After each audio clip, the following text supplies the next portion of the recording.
काल खुडली राहणार. आज रात्री किती छान मोकळी लसूण हिरवी मिरची कुटून टाकून शेंगदाणे टाकून छान झाली भाजी. आता ही वाळवायची, वल्ली आहे. वाळविली का ह्याला चोळायची, चोळून हाटून भाजी लय भारी होती. चांगलं खुडाय लसलसा हरभरा आली खुडायला. आई कोथिंबीर वड्या करा की. का आता एवढी भाजी वाळू घालते, ती कोथिंबीरच्या वड्या करते.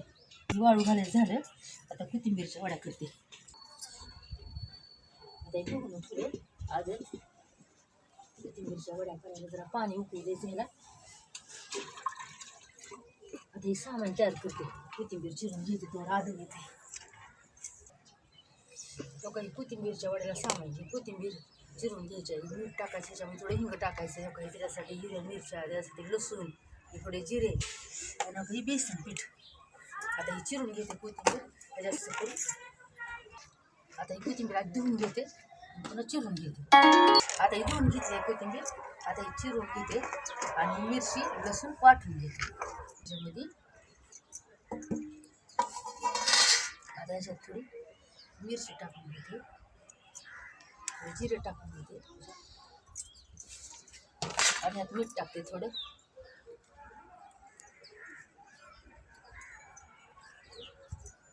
हिंग टाकते थोडी.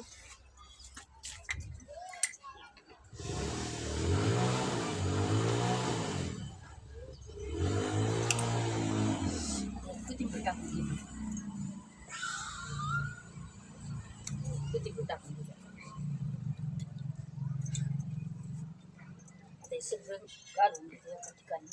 याला पाणी टाकून सुरून घेते.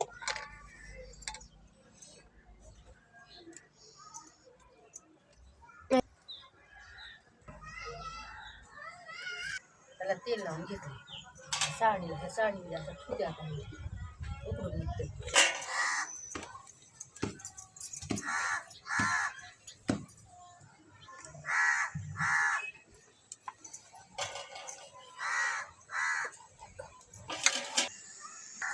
रात्री करून घ्यायच्यात का टाकले. आता ही वाजन त्याला खाली पाणी उकळते, उकळून निघतं.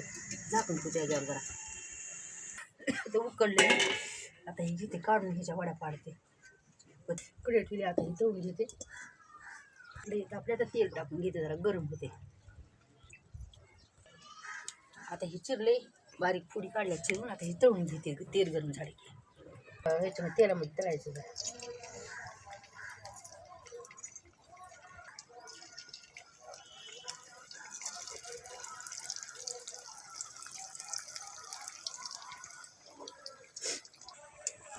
ते तापायचं बी नाही तेल, उगं कोमट तेल असं म्हणजे तळायचं, म्हणजे कुरकुरीत होते.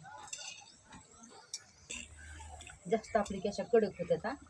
असं हिव दगडासारख्या होतात. आणि जरा कोमट तेलामध्ये तळलेले की जरा कुरकुरीत होतात. लई कडक तापलेच नाही तेल. आता ह्याला सगळ्या तळून घेते.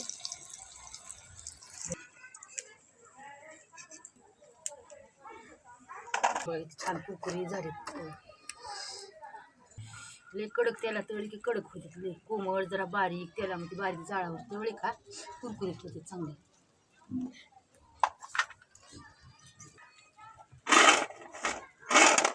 बघा कसं कुरकुरीत कडक.